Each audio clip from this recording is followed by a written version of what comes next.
لكل أثر حكاية بنسردها، لكن مدرسة السلطان حسن دي ليها حكايات وحكايات.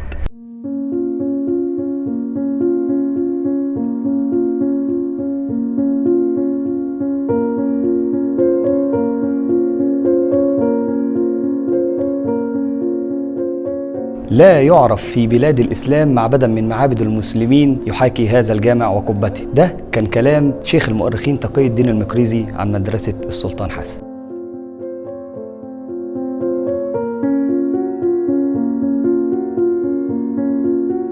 السلطان حسن ابن الناصر محمد ابن قلاوون، اللي جده المنصور قلاوون، جده اللي أسس أسرة حكمت دولة المماليك ما يقرب من 100 سنة. قدر السلطان حسن إنه يخلد لنا عمارة هي الأروع والأجمل في تاريخ العمارة الإسلامية.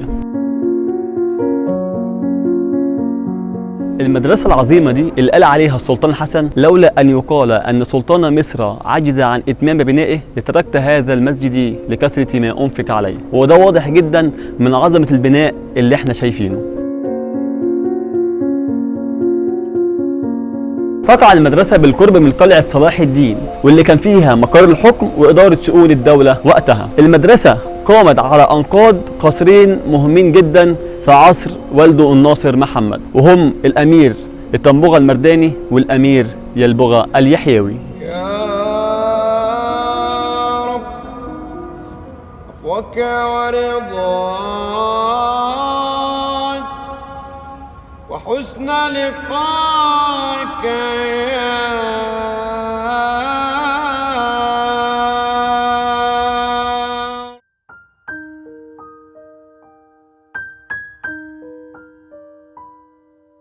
احنا دلوقتي في صحن مدرسة السلطان حسن. زي ما احنا شايفين المبنى على الطراز الإيواني، والإيوان بيختلف تماما عن ظلة القبلة اللي احنا بنشوفها في المساجد، لأن احنا عندنا خلاف أو اختلاف في شكل التصميم المعماري ما بين المسجد والمدرسة. المسجد بيبقى من عدة أبواب، بيبقى فيه عدة أبواب بتطل على صحن سماوي مكشوف ولكن بيبقى فيه ظلات بأعمدة. أما المدرسة بيبقى ليها مدخل واحد ويبقى بيليها ممر منكسر، وبتؤدي بعد ذلك إلى إلى الصحن الضخم اللي احنا شايفينه.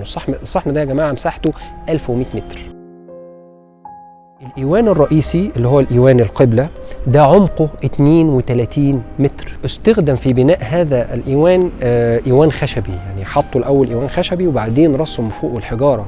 اللي عمل الكلام ده المصريين والمعماريين والصنايعية والمهندسين اللي احنا بنفخر أنهم تركوا لينا أثر بمثل هذه العظمة. ثم خلف إيوان القبلة عندنا القبة الضخمة اللي سابها لنا السلطان حسن، التي لم يدفن فيها طبعا ومدفون فيها 2 من أولاده. قبة رائعة الجمال وفيها كرسي مصحف رائع الجمال، يعتبر من أجمل كراسي المصاحف اللي وصلت لنا من الحضارة الإسلامية. بيطل أيضا على صحن مدرسة السلطان حسن 4 أبواب مكسية بالرخام، فوق كل باب موجود نص تأسيسي. الأبواب دي بقى مهمة جدا لأن الأبواب دي هي اللي بتؤدي إلى المدارس الملحقة. كل باب بيؤدي إلى مدرسة، المدرسة مختصة بمذهب، والمدرسة من جوه عبارة برضو عن صحن سماوي مكشوف وملحق بيها غرف الطلاب. يبقى احنا عندنا مدرسة مدرسة داخلية.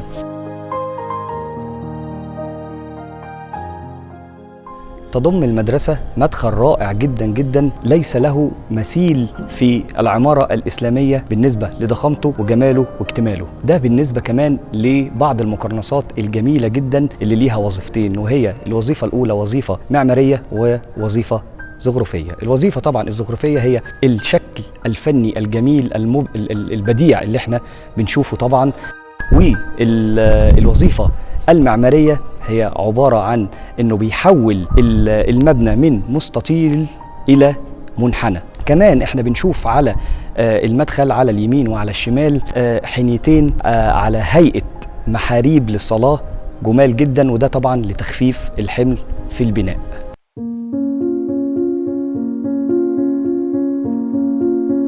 في عصر المماليك عموما كان بيتم مهاجمة القلعة من خلال هذه المدرسة، وبالتحديد فوق سطح المدرسة، لأن طبعا المدرسة في مواجهة القلعة اللي هي كانت مقر الحكم ساعتها، وبيقدروا ان هم المتمردين انهم يتحصنوا داخل المدرسة. وطبعا في عصر الظاهر برقوق بدأ ان هو يواجه المتمردين دول بانه سد لهم باب المدرسة لعدم الدخول والصعود الى السطح. في عصر أبو سعيد جاكمك السلطان الشركسي، إنه عمل لما لقى طبعا إن المتمردين برضو بيقدروا إن هم يدخلوا من خلال الشبابيك ويطلعوا فوق السطح برضو يهاجموا السلطان، يهد السلالم المؤدية إلى السطح. طبعا المؤيد شيخ لما خد البوابة الجميلة جدا بتاعة السلطان حسن وحطها عنده في مسجد المؤيد شيخ، ما خدهاش كده كسرقة زي ما بيتقال كتير جدا، لكن هو مقابل هذا الباب أوقف مدينة قها بالكامل، مدينة قها اللي موجودة في القليوبية، على الصرف على مدرسة السلطان حسن. وكان ملحق بمدرسة السلطان حسن بمويستان، والبمويستان هو المستشفى في الوقت الحالي. كان موجود طبيبين، واحد لمعالجة البطنة والآخر لمعالجة العيون. كانوا دايما بيعالجوا طلاب المدرسة في مساكنهم الخاصة. كان اللي بيحتاج منهم دواء أو معالجة كان بيتم علاجه في الفور.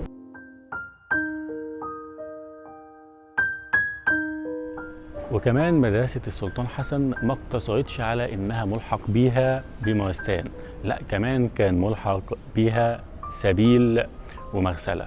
السبيل كان طبعا لتخزين المياه.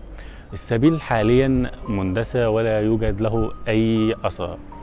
بعد كده كان ملحق بالمدرسة كمان المغسلة، والمغسلة دي كان بيؤدى فيها تغسيل موتى الطاعون الأسود اللي حصل في عهد الدولة المملوكية أو في ظل الدولة المملوكية.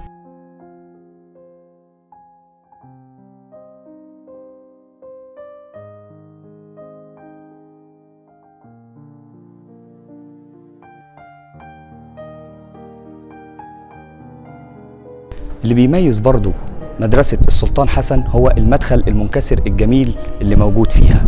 والمدخل المنكسر طبعا هو الانكسار يمين وشمال عشان يمنع الضوضاء طبعا عن الطلاب اللي جوه او داخل المدرسة، لان طبعا لو في اي دوشة خارج المدرسة، لو هي الباب بيدخل على طول على المدرسة بمعنى اصح، الطلاب مش هيعرفوا يذاكروا. الفنان اللي اشتغل في مدرسة السلطان حسن احنا ما نعرفوش، ولكن استاذنا استاذ العمارة الإسلامية او الآثار الإسلامية دكتور حسن عبد الوهاب اكتشف اسم الراجل، نقول المهندس بايلبك، اسمه بايلبك. المهندس الرائع دوت اللي عمل لنا هذا الإيوان الضخم اللي قالوا ان هو يفوق إيوان كسرى. وفي بعض الملحقات الجميلة للغاية اللي موجودة في مدرسة السلطان حسن. منها ايه؟ اول حاجة منبر رخامي من المنابر الرخامية النادرة، وعندي الباب بتاعه في منتهى الروعة مصفح. ثم دكة المبلغ. احنا عارفين ان دايما في المساجد الضخمة الكبيرة بيبقى في دكة قاعد فوقها حد بيبلغ تكبيرات الإمام عن الإمام. دكة المبلغ في مدرسة السلطان حسن من الرخام المحمول على الأعمدة. وكمان عندنا الفوارة اللي في ظهر دي، ومش دي الفوارة الوحيدة اللي كانت في المسجد، كان في فوارتين. فوارة الكبيرة دي المستندة على أعمدة، هي عبارة عن قبة مستندة على أعمدة، تمام. وكان كمان في فوارة صغيرة جنبها، ودي اللي اتنقلت بعد كده لمسجد الطنبغة المرداني اللي موجود في شارع باب الوزير. تولى الحكم لفترة ولاية أولى سنة 749 هجرية، وكان عمره وقتها 14 سنة. استمرت فترة ولايته دي لمدة 3 سنوات. استبد أمراء المماليك بالحكم خلال الفترة دي، ولما بلغ سن الرشد حاول أن يتخلص من سيطرة أو من سطوة المماليك على الحكم، فعزلوه وحبسوه في دور الحريم، وعينوا أو ولوا بدلا منه أخوه الملك صالح ابن محمد ابن قلاوون اللي كان عمره برضه 14 سنة. استمرت فترة حكم الملك الصالح ابن محمد ابن قلاوون لمدة 3 سنين. كان المسيطر على الحكم في الوقت ده الأمير طاز المنصوري. لكن سنة 755 هجرية استغل بعض أمراء المماليك خروج الأمير طاز المنصوري إلى في رحلة صيد، وقدروا إن هم يعزلوا الملك الصالح ابن محمد ابن قلاوون، واتفقوا على إعادة السلطان حسن لتولي الحكم لفترة ولاية تانية.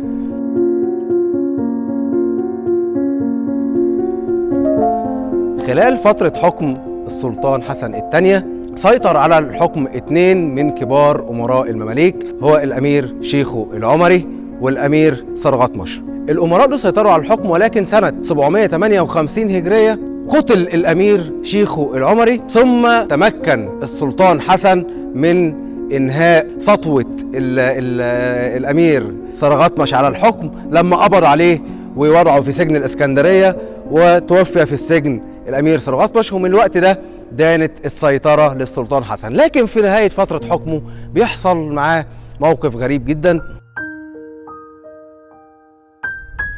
ارتفاع المدرسة حوالي 38 متر و70 سنتي.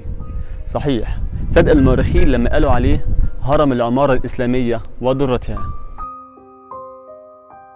طبعا زي ما انتم شايفين كمان عمود جميل جدا، زي ما انتم شايفين كده عليه صورة الحرم المكي، تمام، والمسجد الأقصى، واللي بيؤكد سيطرة ملك مصر أو سلطان مصر على بلاد الحجاز وبيت المقدس.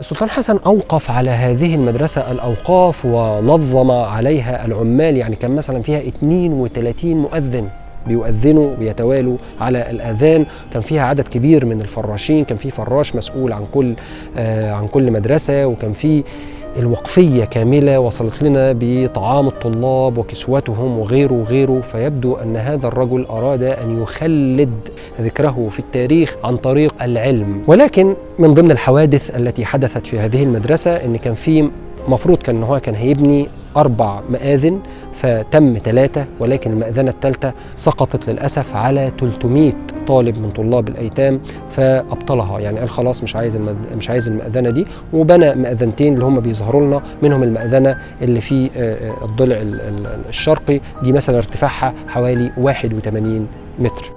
لكن في نهاية فترة حكمه بيحصل معاه موقف غريب جدا، بيقع خلاف أو فتنة بينه وبين واحد من كبار أمرائه اللي هو الأمير يلبغة الخاصقي، وبيتطور الخلاف بينهم أو الصراع بينهم، بيوصل لمرحلة إن يلبغة الخاصقي بيحاصر السلطان حسن في القلعة بتاعته، لكن السلطان حسن بيتمكن من الهرب وبيتجه إلى الشام، ولكن في طريق هروبه بيقابل بعض العربان اللي بيقدروا يقبضوا عليه ويسلموه ليلبغة الخاصقي. ومن الوقت ده بيختفي السلطان حسن ومعرفناش مصيره من الوقت ده، ولم يقدر له أن يدفن في مدرسته الشهيرة اللي احنا موجودين فيها النهارده. قالوا عنها إن كان حق لمصر أن تفخر بأهراماتها، الأهرامات المصرية القديمة، فحق لها أن تفخر بمدرسة السلطان حسن. من ميدان عفوا في فورتين، الفوارة الكبيرة دي المستند بادي لانجوج.